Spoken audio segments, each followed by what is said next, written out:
उन्हाचा कडाका वाढतोय. राज्याच्या कमाल तापमानात वाढ झाली आहे. सातारा, अकोला, अमरावती शिवाय जर आपण बघितलं ब्रह्मपुरी, चंद्रपूर, गडचिरोली या ठिकाणी, नागपूर आणि वर्ध्यामध्ये सुद्धा पारा 35च्या पार गेलाय. सोलापुरात उच्चांकी 37.3 अंश इतक्या तापमानाची नोंद झालेली आहे. तर येत्या काही दिवसांमध्ये तापमानात आणखी वाढ होणार असल्याचा देखील अंदाज हवामान विभागानं वर्तवलेला आहे. एकंदरीत आपण जर बघितलं तर राज्यात उष्णतेची लाट येण्याचा अंदाज आहे.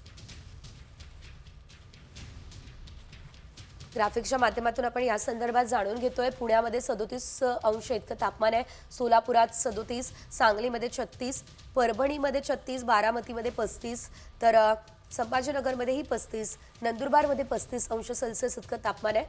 उदगीरमध्ये 34, धाराशिवमध्ये 34, नाशिकमध्ये 34, जळगावमध्येही 34 अंश इतकं तापमान सध्या तरी असल्याचं बघायला मिळत आहे.